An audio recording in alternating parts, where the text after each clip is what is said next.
it's Sean here, and today I'm back with another sneaker review video. So yesterday I got a surprise package from Finish Line, and inside that package were these. So these are the Adidas Alphabounce AMS in the clear gray colorway. So first off, let me first show you guys the box that these shoes came with. This is the box that came with the Alphabounces, and as you can tell, it's not your standard or your typical Alphabounce shoe box. So this is kind of like in a triangular sort of shape. It has this Alphabounce plastic cover on the front with the Adidas logo, and then taking a look at the sides, we have more Alphabounce logos on this side, another Adidas logo over here, and another Alphabounce logo right here. As you take off the cover, you're left with this box that looks like this, and you can put one shoe in here and one shoe in there. And then on the inside, there's this divider that tells you a little bit more about the shoe, the technology, and the breakdown of its design. So with the box out of the way, let's talk about the shoes. So the official colorway for this is clear gray, clear onyx, and solid gray. The retail price of these is 110 USD, and they're available on finishline.com as well as on adidas.com. So far, I haven't seen these available in Canada as of yet, but this may change in the coming weeks or so. As I mentioned, the name of the shoe is Alphabounce AMS, and AMS stands for Aramis or Aramis. I'm not exactly sure how to pronounce it, but basically what Aramis is, it's the motion capture technology that Adidas uses to construct this shoe. So the print that's all over this specific model is a nod to that technology.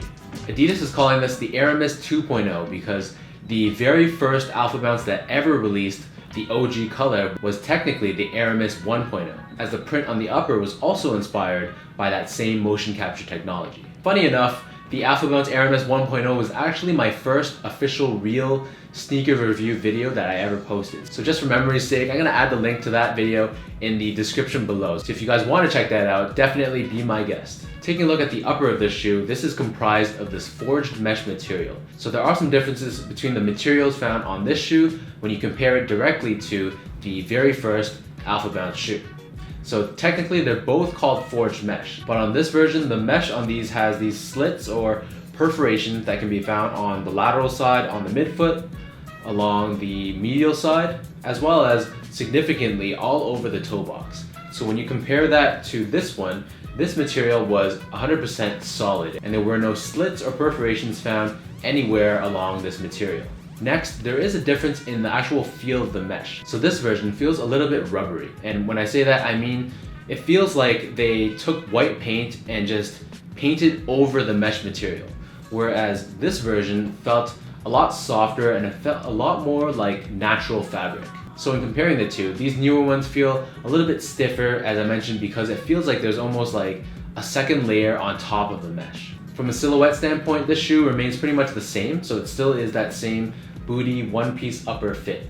On the top of the tongue, we have this synthetic leather pull tab in this solid gray color with the Adidas 3 stripes on one end and the Alphabounce logo on the other. The laces on these shoes are a rope style lace done in a mixture of clear gray and clear onyx. And this is contrasted against the OG pair that had a flat style lace. The inner liner of this shoe is done in this solid gray color, and it features this removable insole in black, as you can see, that has the Bounce logo done on the heel. Taking a look at the heels of the shoe, we have this clear gray TPU heel counter, and it features the Alphabounce logo on the lateral side, and we have a black and 3M pull tab on the back. So this shoe sits atop a clear onyx Bounce midsole. So this is not to be confused with Boost. So Bounce is a very different type of cushioning setup. So whereas with Boost, you have a cushioning setup that's very soft and very squishy, Bounce, on the other hand, is a lot more stiff, it's a lot more rigid, and it's a lot more responsive. So this feels a lot more like Nike Zoom Air. So it's gonna have that nice bounce back and energy return, as opposed to sometimes with Boost, people have criticized it saying that they feel like their feet just kind of sink into the foam. So this Bounce midsole has these indentations or slits that runs along both sides of the midsole. And I'm not exactly sure if this is to help with the performance of the shoe, but it does add a nice visual component to it. Flipping it over to the outsole, we have this solid gray rubber outsole. And this outsole features these little nubs that run up and along the bottom to help with traction. In terms of fit, these do run kind of narrow and long. So if you have really wide feet, then these are probably not the right shoe for you. For me, Finish Line sent these to me in my true size, which is a 10.5. So 10.5 is generally what I wear for my Nike shoes, as well as my Ultra Boost 1.0 and 2.0. Trying these on in my true size, I felt that the width of this shoe was fine, but there was a little bit too much room in the toe from a length perspective. If I had the choice, I would have went down to a size 10. So going with a size 10 would have helped eliminate some of that excess space in the toe. For me, going down to a size 10 probably would have helped with the spacing issue. And because I don't have wide feet, I think that the width of the shoe still would have been okay going down a half size.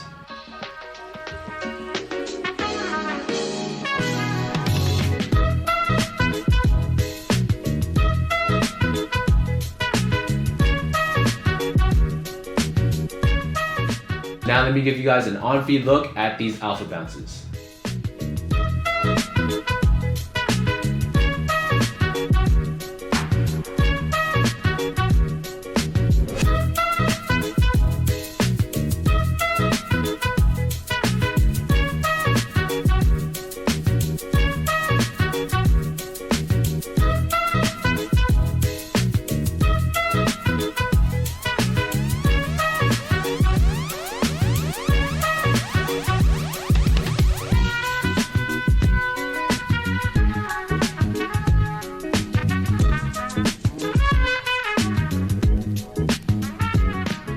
So I think this is a very, very good shoe, and I think especially at 110 USD, this is a great alternative for those of you who are trying to expand your collections and try new shoes that don't necessarily have to have Boost technology in them. If you guys aren't that crazy about this colorway, the AMS 2.0 model does come in a black-based colorway as well. So that wraps up my review. So be sure to leave a comment down below to let me know what you guys think about these shoes.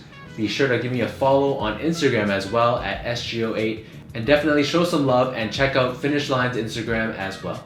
Until next time, thank you guys for watching, and I will see you guys in my next review.